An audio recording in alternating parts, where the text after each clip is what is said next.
Hello friends, welcome back to intraday trading. दोस्तों, आज हम बात करने वाले हैं निफ्टी 50 और बैंक निफ्टी मंडे के दिन किस प्रकार से काम कर सकते हैं। सबसे पहले हम बात कर लेते हैं कि हमने फ्राइडे के दिन क्या डिस्कशन किया था। फ्राइडे के दिन हमने कहीं ना कहीं एक पैरेलल चैनल की बात की थी। Let me draw the parallel channel. Yes, Friday के दिन हमने इस पैरेलल चैनल की बात की थी। तो इस पैरेलल चैनल के ब्रेकडाउन पे आपको मैंने एक पुट का सजेशन दिया था, जिस पर हमारा टारगेट था 18,200 और 18,100 का टारगेट। मार्केट नीचे आया, मार्केट थोड़ा सा गैप डाउन ओपनिंग हुआ, फिर नीचे आया, हमारे लेवल में आया और हमें बहुत अच्छा टारगेट 18,200 का दिया। हालांकि हमारा फाइनल टारगेट 18,100 का था, लेकिन मोमेंटम बहुत शार्प हुआ और बाद में मार्केट ने क्या किया, ऐसे नीचे आकर नीचे होल्ड करने के बाद ऊपर के साइड ब्रेकआउट कर दिया।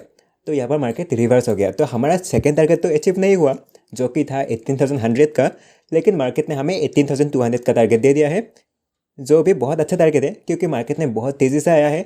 जो तेज़ी से आया है तो ऑप्शन बाइंग में आपको ज़रूर बेनिफिट देखने को मिला होगा। अब नेक्स्ट क्या हुआ, नेक्स्ट मार्केट बहुत तेज़ी से नीचे आने के बाद होल्ड करने के बाद ऊपर के साथ ब्रेकआउट किया।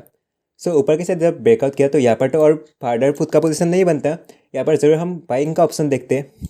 तो यहाँ पर मार्केट फिर ऊपर इसी चैनल के अंदर आकर क्लोजिंग दिया।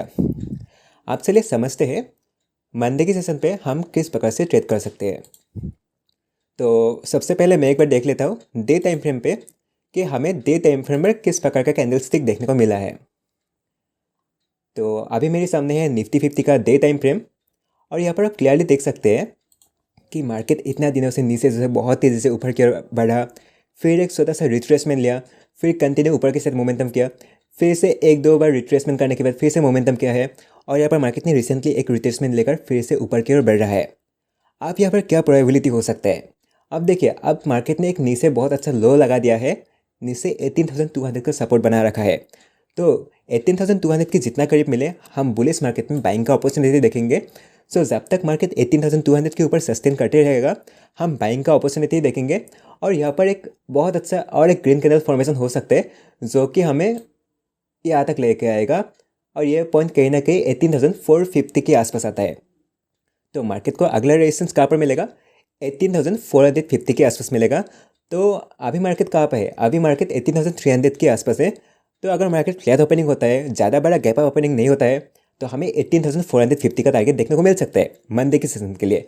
और अगर मंडे के सेशन में मार्केट 18,400 के ऊपर सस्टेन करता है और उसी लेवल के ऊपर क्लोजिंग कर देता है तो आने वाले दिनों में हमें बहुत अच्छा टारगेट मिल सकते हैं, हमें ऑल टाइम हाई के ऊपर भी लेवल देखने को मिल सकता है। यह होगा बात की बात। अब चलिए 5 मिनट के चार्ट में समझते हैं हमें ट्रेडिंग किस प्रकार से करना है। यह हमें एक चीज़ तो क्लियर नज़र आ चुका है कि मार्केट ने जो ये इस कैंडल का लो लगाया है, ये लो कहीं ना कहीं 18,194 है। तो आपको अगर पुट का पोजीशन बनाना भी है तो सिर्फ और सिर्फ आप 18,194 के नीचे ही आप पुट ले सकते हैं, इससे पहले आप पुट नहीं ले सकते। क्योंकि क्या होता है एक्चुअली मार्केट में, जो बिग इंस्टीट्यूशंस होते हैं, FII, DII, उन लोगों को मार्केट में शॉर्ट करने का अपॉर्चुनिटी या शॉर्ट करने में कॉन्फिडेंस कब आएगा, जब मार्केट किसी एक इंपॉर्टेंट सपोर्ट को ब्रेक डाउन करेगा, तब जाके बड़े इंस्टीट्यूशंस को शॉर्ट करने में कॉन्फिडेंस आएगा। उससे पहले वो शॉर्ट नहीं करेगा।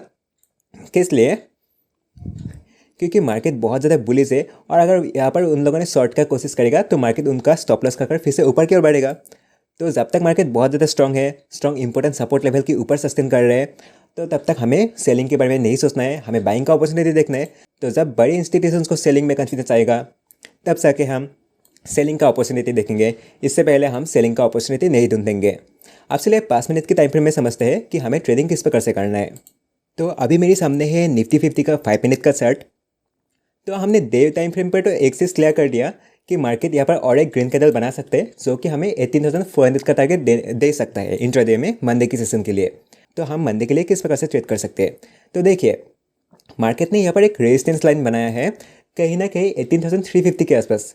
अगर आप यहाँ पर एक ऐसा लाइन खींचे ना इस प्रकार से, तो यहाँ पर आप देख सकते हैं कि 18,350 के आसपास एक इंपॉर्टेंट रेजिस्टेंस है। तो हमें किस प्रकार से ट्रेडिंग करना है। तो देखिए, अगर कल के दिन मार्केट फ्लैट ओपनिंग होता है या थोड़ा बहुत गैप अप ओपनिंग होता है 18,350 के नीचे, तो इस ब्रेकआउट में यानी 18,350 के ऊपर आप डायरेक्टली कॉल ऑप्शन ले सकते हैं जो कि आपको डायरेक्टली टारगेट 18,432 का टारगेट दे सकता है। यहाँ पर आप 18,310 का SL लगा सकते हैं। सो ये रहेगा बेस्ट ट्रेड फॉर टुमारो। सो अगर मार्केट कल फ्लैट ओपनिंग होता है या थोड़ा बहुत गैप अप ओपनिंग होने के बाद 18,350 का लेवल को क्रॉस करता है, तो आप 18,310 का SL लगा करके 18,432 तक बेच सकते हैं। अगर मार्केट गैप अप ओपनिंग होता है इस लेवल के आसपास या इस लेवल के ऊपर, तो हमें किस प्रकार से ट्रेड करना है। अगर मार्केट बहुत बड़ा गैप अप ओपनिंग होता है तो हम एक डिप का वेट करेंगे। अगर मार्केट एक डिप देता है 18,340 के आसपास, तो हम फिर से यहाँ पर हायर प्राइस एक्शन देखकर या डब्ल्यू पैटर्न देखकर बाइंग का अपॉर्चुनिटी देंगे। गैप अप ओपनिंग पर और एक सिचुएशन बना सकते हैं, हो सकता है मार्केट फ्लैट में भी ऐसा सिचुएशन बना दे। क्या सिचुएशन मार्केट फ्लैट ओपनिंग या गैप अप ओपनिंग पर बना सकते हैं कि अगर मार्केट थोड़ा बहुत गैप अप ओपनिंग होता है या फ्लैट ओपनिंग होता है या गैप डाउन ओपनिंग होता है और उसी लेवल के आसपास होल्ड करता है, 1-2 घंटे होल्ड करने के बाद अगर उसको ब्रेकआउट करते हैं, मतलब मार्केट फ्लैट या गैप अप या गैप डाउन ओपनिंग होने के बाद कोई रेंज बनाता है और उस रेंज का ब्रेकआउट करता है ऊपर की साइड, तो ब्रेकआउट में ट्रेड कर सकते हैं। ब्रेकडाउन में हम पुट नहीं लेंगे क्योंकि मार्केट बहुत ज़्यादा बुलिश है। जहाँ पर भी मार्केट सेलिंग आया है मार्केट फिर से रिकवरी में कन्वर्ट हो गया है। यहाँ पर मार्केट में सेलिंग आया फिर से मार्केट रिकवरी में कन्वर्ट हो गया। यहाँ पर भी मार्केट में सेलिंग हुआ फिर मार्केट रिकवरी में कन्वर्ट हो गया। तो अगर मार्केट ब्रेकडाउन करता है किसी एक रेंज बनाकर, तो ब्रेकडाउन में हम ट्रेड नहीं करेंगे। लेकिन अगर मार्केट किसी एक लेवल पर ओपन होने के बाद होल्ड करने के बाद ऊपर की साइड ब्रेकआउट करता है, बॉक्स ब्रेकआउट ट्रेडिंग, तो यहाँ पर आप ऊपर की साइड ब्रेकआउट में कॉल ऑप्शन ले सकते हैं। तो इस प्रकार से भी आप ट्रेड कर सकते हैं। मान के चलो मार्केट बहुत बड़ा गैप डाउन ओपनिंग होता है, 18,300 के आसपास ओपनिंग होता है, 18,290 के आसपास ओपनिंग होते हैं, तो हमें क्या करना है, तो 18,270 के आसपास आपको एक सपोर्ट मिलेगा। तो अगर मार्केट थोड़ा बहुत गैप डाउन ओपनिंग होता है 18,270 के आसपास, आप 18,260 का SL लगा कर फिर से बाई कर सकते हैं। और इससे भी ज़्यादा बड़ा गैप डाउन हुआ तो यहाँ पर फिर से आपको 18,210 के आसपास और एक इंपॉर्टेंट सपोर्ट देखने को मिल सकता है। तो अगर मार्केट बहुत बड़ा गैप डाउन ओपनिंग होता है 18,250 के भी नीचे, तो यहाँ पर आप 18,210 के आसपास 18,200 का SL लगा करके बाई कर सकते हैं हायर प्राइस एक्शन कन्फर्मेशन के साथ। हायर प्राइस एक्शन आप किस प्रकार से कन्फर्म कर सकते हैं, 1 मिनट टाइम फ्रेम पर अगर मार्केट किसी एक सपोर्ट के ऊपर डब्ल्यू बटन बनाता है या हायर हाई बनाता है, तो यहाँ पर आप किसी एक इम्पोर्टेंट हाई की स्विंग हाई की ब्रेकआउट पर एंट्री कर सकते हैं। आपको इसके लिए 1 मिनट टाइम फ्रेम देखना पड़ेगा। तो यहाँ पर आप हायर प्राइस एक्शन देखकर अगर मार्केट 200 के आसपास खुलता है तो आप 18,200 का SL लगा सकते हैं। और अगर थोड़ा बहुत कम गैप डाउन ओपनिंग होता है तो 270 के आसपास आप 260 का SL लगा करके बाई कर सकते हैं। अगर मार्केट फ्लैट ओपनिंग होकर 18,350 को क्रॉस करते हैं तो आप 18,310 का SL लगा करके आप 450 तक बेच सकते हैं। तो इस प्रकार से आपको ट्रेड करना है। और अगर मार्केट बहुत बड़ा गैप ओपनिंग होता है तो आइदर हम रेंज बनने का वेट करेंगे, रेंज बनने के बाद ब्रेकआउट की वेट करेंगे, या हम एक डिप का वेट करेंगे क्लोजिंग प्राइस के आसपास। अगर क्लोजिंग प्राइस के आसपास एक डिप देता है तो यहाँ पर हम फिर से बाइंग का अपॉर्चुनिटी देखेंगे। इस प्रकार से आपको निफ्टी में ट्रेड करना है। और अगर किसी भी ट्रेड में अगर एक SL हिट होता है तो आपको सिंपली ट्रेडिंग को क्लोज कर देना है। आप चलिए समझते हैं बैंक निफ्टी पर हमें कल के दिन किस प्रकार से ट्रेड करना है। तो मैं यहाँ पर बैंक निफ्टी का चार्ट ओपन कर लेता हूँ। तो अभी मेरे सामने बैंक निफ्टी का 5 मिनट का चार्ट। तो सबसे पहले हम बात कर लेते हैं कि हमने फ्राइडे के दिन क्या एनालिसिस किया था। फ्राइडे के दिन हमने क्लियरली डिस्कशन किया था कि अगर मार्केट फ्लैट ओपनिंग होता है या थोड़ा बहुत गैप ओपनिंग होने के बाद इस ट्रेंड लाइन को ब्रेकआउट करता है, मैंने आपको इन 2 ट्रेंड लाइन्स को अपने चार्ट में ड्रॉ करने के लिए बोला था। जब मार्केट इस ट्रेंड लाइन को ब्रेकआउट किया तो यहाँ पर हमारा एक बाइंग पोजीशन बना और यहाँ पर हमने टारगेट रखा था 44,000 का। तो यहाँ पर मार्केट ने आपको 43,700 के ऊपर 43,900 200 पॉइंट्स का आपको टारगेट दिया। हालांकि हमारा टारगेट था 300 पॉइंट्स का 44,000 का, लेकिन 200 पॉइंट्स भी बहुत अच्छा पॉइंट है। यहाँ पर आपको बहुत अच्छा वन वे मोमेंटम देखने को मिला। तो देखिए बैंक निफ्टी पर आप कब सेल कर सकते हैं। बैंक निफ्टी पर अगर सेल करना है, इंट्राडे हो या पोजिशनल हो, तो आप सिर्फ और सिर्फ 43,000 साइकोलॉजिकल लेवल के नीचे ही सेल कर सकते हैं। और तब तक ये ट्रेंड लाइन भी ब्रेकडाउन हो जाएगा और साइकोलॉजिकल लेवल 43,000 का भी ब्रेकडाउन होगा। इससे पहले आप मार्केट को शॉर्ट करने की कोशिश मत कीजिए, क्योंकि मार्केट में जब भी सेलिंग आता है मार्केट फिर से बाइंग में कन्वर्ट होता है। यहाँ पर मार्केट में सेलिंग आया फिर से बाइंग में कन्वर्ट हो गया, यहाँ पर मार्केट सेलिंग में आया फिर से बाइंग में कन्वर्ट हो गया, यहाँ पर मार्केट में सेलिंग आया फिर से बाइंग में कन्वर्ट हो गया, यहाँ पर भी सेलिंग आया फिर से बाइंग में कन्वर्ट हो गया। तो जब तक मार्केट 43,000 के ऊपर सस्टेन कर रहा है तब तक मार्केट में जितना भी डीप आएगा मार्केट उसको कवर करेगा। इसका चांसेस काफ़ी ज़्यादा है। तो यहाँ पर आपको सेलिंग का अपॉर्चुनिटी नहीं ढूंढना है। अगर मार्केट कल के दिन सेलिंग में आता भी है, बहुत बड़ा सेलिंग में आता भी है, तब भी आपको एटलीस्ट फॉर मंडे आपको छोड़ देना है। आपको कोई पुट में एंट्री नहीं लेना है, क्योंकि market is very much bullish और हमें एटलीस्ट मार्केट को एक दिन तो गिरना देना चाहिए, सो दैट ये तो प्रूव हो जाए कि हाँ आप मार्केट में करेक्शन आया है। सो अगर मार्केट करेक्शन लेने की नाम ही नहीं ले रहा है तो आप यहाँ पर कैसे पुट ले सकते हैं, राइट।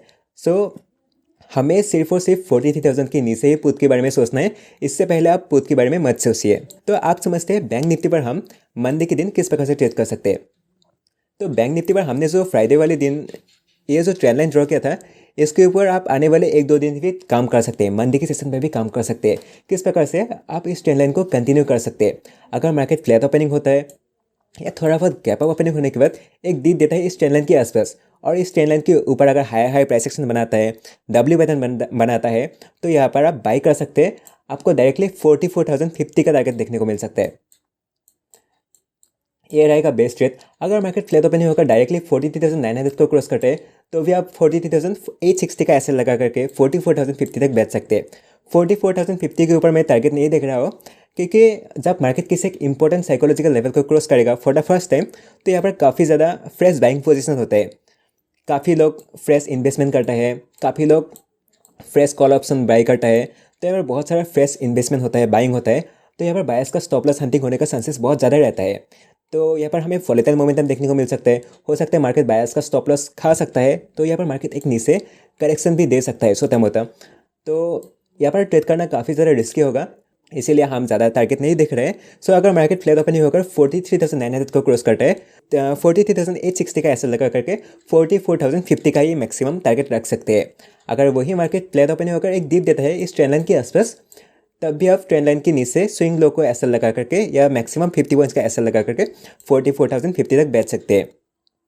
अगर मंडे के सेशन में मार्केट 44,050 के ऊपर क्लोजिंग करता है तो आने वाले दिनों में हमें 44,500 तक भी लेवल देखने को मिल सकते हैं। बट एटलीस्ट हमें मंडे के लिए देखना पड़ेगा कि मार्केट कहाँ पर क्लोजिंग करता है। कल की सेशन हमारा बहुत इंपॉर्टेंट रहेगा कि मार्केट किस पॉइंट के ऊपर क्लोजिंग दे रहा है। अगर इंपॉर्टेंट रेजिस्टेंस के ऊपर क्लोजिंग दे रहा है, इंपॉर्टेंट नया लेवल के ऊपर क्लोजिंग दे रहा है, तो डेफिनेटली आने वाले दिनों में और हमें मोमेंटम कंटिन्यू देखने को मिल सकते हैं।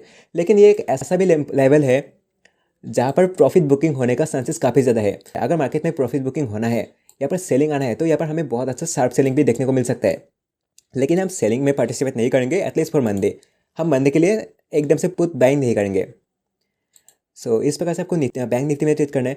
अगर बैंक निफ्टी बहुत बड़ा गैप डाउन ओपनिंग होता है 43,700-600 के आसपास, तो यहाँ पर आपको 43,300 और 43,400 एक इंपॉर्टेंट सपोर्ट जोन है।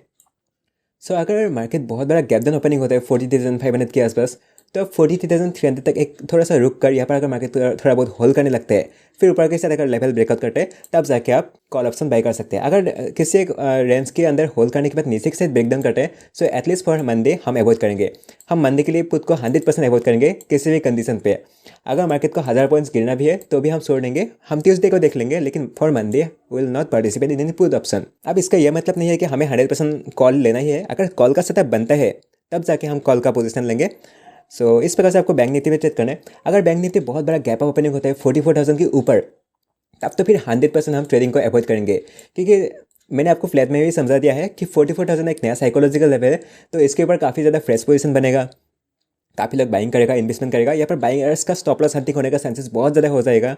तो हो सकता है मार्केट सेलिंग में भी आ जा सकते हैं, या मार्केट क्योंकि एक नया लेवल को क्रॉस किया है, मार्केट क्योंकि बहुत ज़्यादा स्ट्रॉन्ग है, इसीलिए हो सकता है मार्केट 44,200 के ऊपर भी क्लोज कर सकते हैं। तो बहुत ज़्यादा वोलेटाइल रह सकता है अगर मार्केट बहुत बड़ा गैप अप ओपनिंग हुआ। तो गैप अप की सिचुएशन पर हम टोटली मार्केट को अवॉइड करेंगे। तो इस प्रकार से आपको निफ्टी और बैंक निफ्टी में ट्रेड करना है। तो बैंक निफ्टी में आपको इस चैनल को फिर से कंटिन्यू रखना है। अगर फ्लैट ओपनिंग होकर यहाँ पर डिप देता है, आप बाय ऑन डिप कर सकते हैं। डायरेक्टली इस 43,900 को क्रॉस करते हैं तो आप डायरेक्टली 44,050 तक बेच सकते हैं। अगर गैप डाउन ओपनिंग होता है, थोड़ा सा रुक कर अगर मार्केट यहाँ पर कोई रेंज बनाता है, होल वगैरह करने के बाद अगर कोई रेंज बनाने के बाद ब्रेकआउट करते हैं ऊपर के साइड, तो यहाँ पर आप कॉल बाई कर सकते हैं। तो इस प्रकार से आप निफ्टी और बैंक निफ्टी में ट्रेड कर सकते हैं। थोड़ा सा मंडे की सेशन रिस्की हो सकता है क्योंकि मार्केट ऑल टाइम हाई के बहुत करीब है। सो ऑल टाइम हाई के आसपास मार्केट बहुत ऊपर भी जा सकते हैं आने वाले दिनों में, या वहाँ से बहुत बड़ा सेलिंग भी आ सकते हैं। सो बहुत ज़्यादा रिस्की ट्रेड हो सकता है, इसीलिए आपको पोजीशन में बैठे नहीं रहना है। अगर आपका एसएल होता है तो एसएल में इमीडिएटली निकल जाना है, और अगर टारगेट होता है तो टारगेट में डायरेक्टली निकल जाना है। अब मंडे के लिए या आने वाले 1-2 दिनों के लिए, मंडे ट्यूसडे के लिए आप टारगेट एक्सटेंशन के बारे में मत सोचिए। मतलब आप डायरेक्टली टारगेट को डिसाइड कीजिए कि हाँ मुझे 100 पॉइंट्स एसएल लेना है या 100 पॉइंट्स टारगेट लेना है। आप मंडे या ट्यूसडे के लिए टारगेट को बड़ा करने की मत सोचिए, क्योंकि मार्केट ऑल टाइम हाई से बहुत बड़ा अपर साइड या बहुत बड़ा सेलिंग में भी आ सकता है। बहुत ज़्यादा रिस्क ट्रेडिंग हो सकता है, इसलिए आपको इतना ज़्यादा रिस्क नहीं लेना है अगर मार्केट में आपको लॉन्ग टर्म सस्टेन करना है। तो बहुत सेफली ट्रेड करना है, एडवांस एंट्री नहीं करना है, जल्दबाजी नहीं करना है, बहुत सोच समझ कर सेटअप बनने के बाद ही एंट्री करना है। अगर सेटअप नहीं बनता है तो हम ट्रेडिंग को छोड़ देंगे। अगर प्राइस एक्शन हमारी फेवर में नहीं बनता है तो हम ट्रेड नहीं करेंगे। तो इस प्रकार से आपको निफ्टी और बैंक निफ्टी में ट्रेड करना है। So that's it for today. Thanks for watching.